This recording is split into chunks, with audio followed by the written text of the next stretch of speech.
안녕하십니까, 박병욱입니다.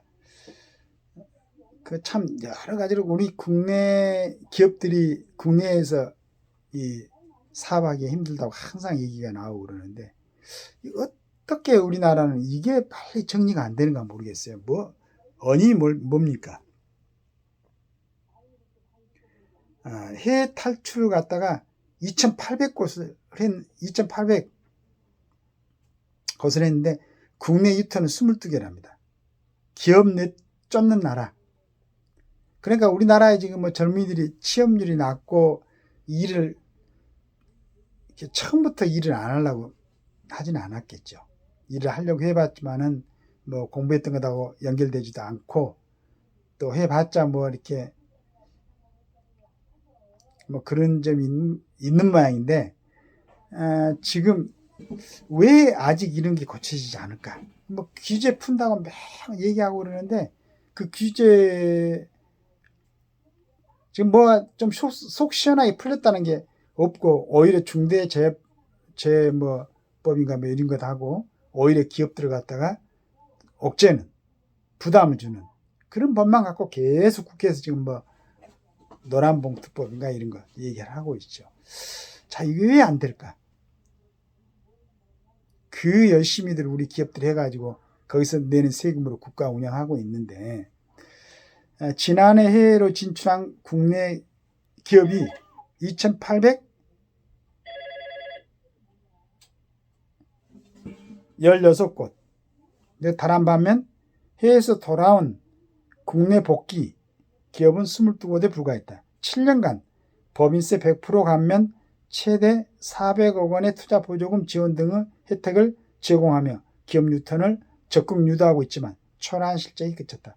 미국의 리쇼링으로 불리는 기업 복귀 정책이 효과를 발휘해 매년 평균 300곳 이상의 자국 기업이 돌아오고 있다.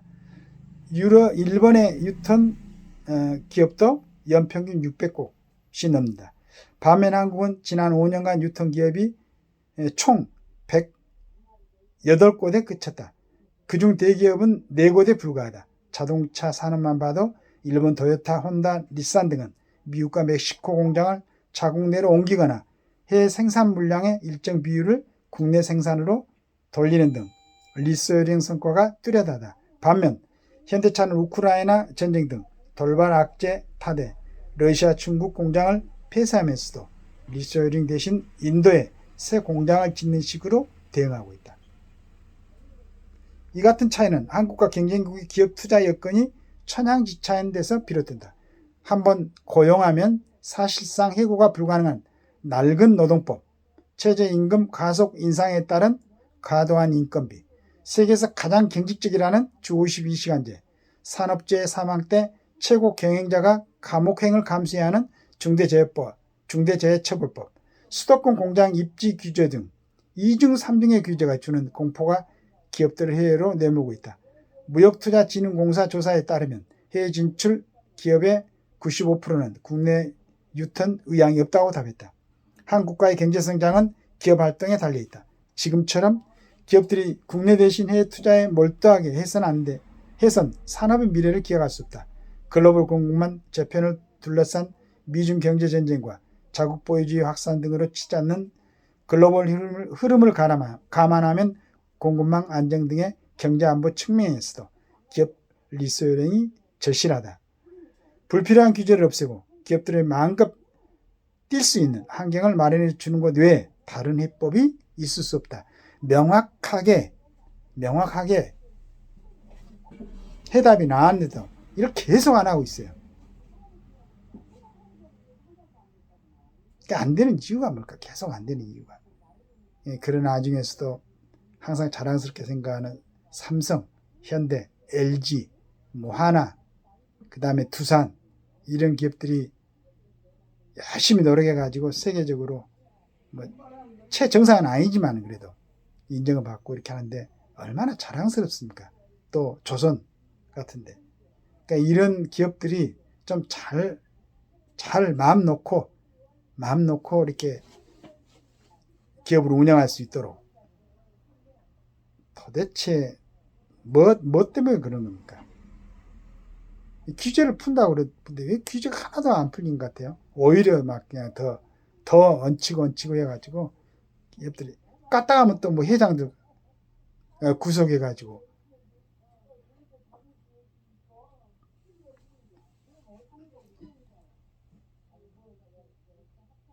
왜 그 기업들을 그렇게 못 살게 할까? 저는 제 주변에는 우리 가족들 한 사람도 대기업에 뭐 근무하고 있는 사람들 없습니다.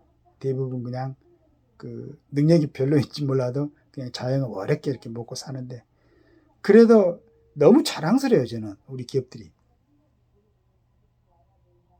그리고 잘 이렇게 준비를 해놔야 나중에 통일이 되면은 그 기업들이 지금 그 땅은 북한이 더 넓잖아요. 우리나라보다. 지금 남한보다.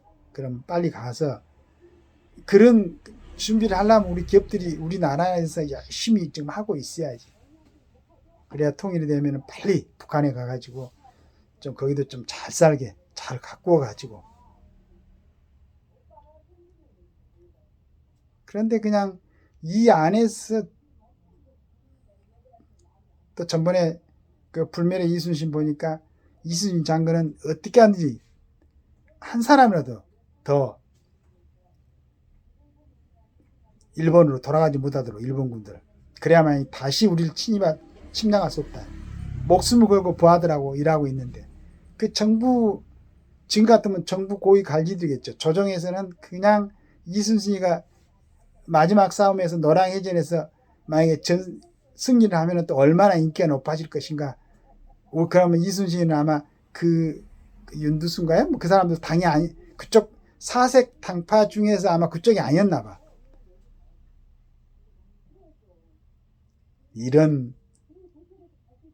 지금 이런 사람들이 우리 정치하고 있는 거 아닙니까 혹시? 제가 항상 얘기하지만은 욕심껏 많이 벌고 멋있게 살고 좀 이렇게 마음대로 살고 싶으면은 그 고위 정부의 고위 공직이나 공기관 이번에도 이제 문제가 많았지 그 정말 참 기대를 못하겠다. 새로운 정부가 들어서고 법과 원칙을 내세웠던 정부가 들어서면은 공기업 같은 데는 거의 전문 경영인들이 가야만이 그게 좀 살아나고 그럴 텐데 아무런 관련 없는 사람들 1년에 몇 억씩 주고 이렇게 해가지고 이런 모습들을 하고 있으니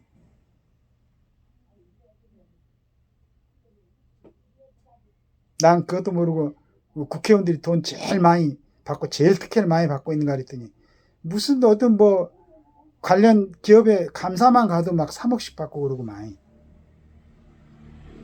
그래가지고 언제 나라가 제대로 잡혀지겠습니까? 그 전에 우리 기업들 좀 제대로 좀 숨쉬고 좀 그래서 좀 데려와 기업들이 좀 우리 안으로 와서 제대로 좀 운영이 될 수 있도록 송배정마인가 배선마인가도 좀 지자체 그쪽 그 연관되는 지자체에 장들 하고 계신 분들 지역을 잘 설득해가지고 나라를 살리는 길은 그래도 그런 게 그 우리 지역에서 조금 노력을 해가지고 국가의 어떤 발전 이바지해야 되지 않겠느냐 이런 적극적이고 조금 이런 발언들을 못합니까? 어떻게 하든지 그냥 뭐 옳은 소리인지 그런 소리인지 하여간 표만 한 표만 더 얻으려고 그렇게들 정치를 하시면은 안 되죠. 하여간 우리 대한민국이 좀 희망을 가지고 항상 제가 얘기하지만 우리처럼 그냥 일반인들은 잠 깨고 나면은 훌륭한 정치인들이 좋은 생각을 하고 각고의 노력으로 대한민국을 한층 잘 살게 하려고 노력하고 있다.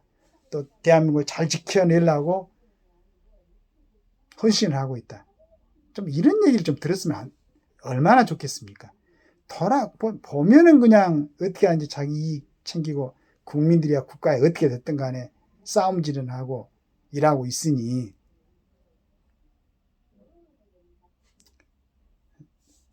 좀 오늘 저녁이라도 결심을 하고 환골탈태를 해가지고 좀 멋쟁이 정치인들이 한번 나와주시기 바라겠습니다. 감사합니다.